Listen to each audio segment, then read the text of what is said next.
कि हमारे उत्तराखंड में परचून की दुकान पे मिलते हैं पेपर, परचून की दुकान पे पटवारी का। और आज से उत्तराखंड पुलिस की नौकरी से शेर सिंह रिजाइन करता है।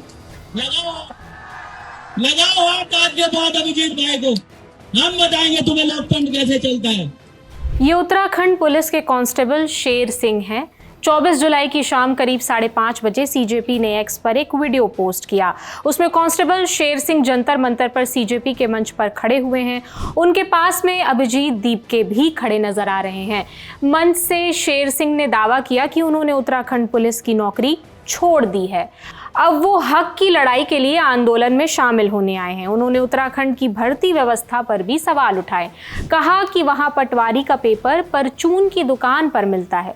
कि हमारे उत्तराखंड में परचून की दुकान पे मिलते हैं पेपर, परचून की दुकान पे पटवारी का। गुरकुल में देखा है हमने। भगत सिंह ने कहा था दोस्तों, भगत सिंह ने कहा था, इस देश के युवाओं, जिंदगी अपने दम पर जी जाते हैं, दूसरों के दम पर सिर्फ जनाजे उठाए जाते हैं। घबराओ मत, यह भगत सिंह का देश है। और क्रांति कभी बम और पिस्तौलों से नहीं आती है। अहिंसा नहीं करनी है, इन गुंडों को हम देख लेंगे। स्पीच के बाद शेर सिंह ने अपने कंधे पर लगा उत्तराखंड पुलिस का बैज उतारा और उसे अभिजीत दीपके के हाथ में सौंप दिया। क्रांति आती है विचारों से, और विचार कर कभी मरते नहीं। आपका जो हरे हक अधिकार छीन करके जो बागी बनाना चाहते हो, अगर हक की लड़ाई लड़ना, बागी होना है तो हाँ है हम बागी। और आज से उत्तराखंड पुलिस की नौकरी से शेर सिंह रिजाइन करता है। लगाओ हाथ आज के बाद अभिजीत भाई को, हम बताएंगे तुम्हें लोकतंत्र कैसे चलता है। शेर सिंह के इस स्पीच के बाद इस पर उत्तराखंड पुलिस का भी स्टेटमेंट सामने आया है। कुमाऊं रेंज की आईजी निवेदिता कुकरेती ने बताया कि शेर सिंह 28 जून से ड्यूटी पर नहीं गए थे। इस बारे में उनको नोटिस भी दी गई थी, लेकिन उनकी तरफ से कोई जवाब सामने नहीं आया, जिसके बाद 20 जुलाई 2026 को उन्हें सस्पेंड कर दिया गया था।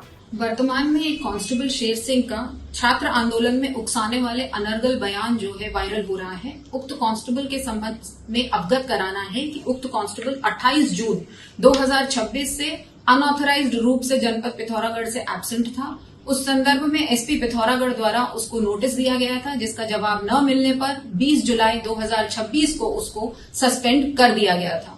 उक्त कांस्टेबल का पूर्व में भी आपराधिक इतिहास रहा है। यह कांस्टेबल और इसका एक अन्य साथी प्रवीण वाल्मीकि जैसे कुख्यात गैंगस्टर के साथ मिलकर संगठित अपराध में लिप्त थे। यह लोग भोले भाले लोगों को डरा धमकाकर उनकी जमीन को कब्जा करते थे, जिसके संबंध में इनके विरुद्ध एफआईआर संख्या 415/2025 जनपद हरिद्वार में पंजीकृत की गई थी। 15/9/2025 को इसको गिरफ्तार करके जेल भेजा गया था। ये कई महीने जेल में रहा और वर्तमान में बेल पर बाहर था। इस संदर्भ में भी इसके खिलाफ डिसमिसल की कार्रवाई चल रही थी और वर्तमान में इसके द्वारा जो अनर्गल वक्तव्य दिया गया है, उसके संबंध में आवश्यक वैधानिक एवं डिपार्टमेंटल कार्रवाई अमल में लाई जा रही है। पुलिस के बयान के बाद इस मामले में 2 अलग अलग दावे सामने आए हैं। शेर सिंह का कहना है कि उन्होंने अपनी मर्जी से नौकरी छोड़ दी, जबकि पुलिस का कहना है कि वो पहले से ही विभागीय कार्रवाई का सामना कर रहे थे और सस्पेंड किए जा चुके थे। फिलहाल इस खबर में इतना ही। खबर लिखी है रक्षा ने। मेरा नाम प्रगति है। देश और दुनिया की तमाम खबरों से जुड़े रहने के लिए देखते रहिए दी लल्लन टॉप। शुक्रिया।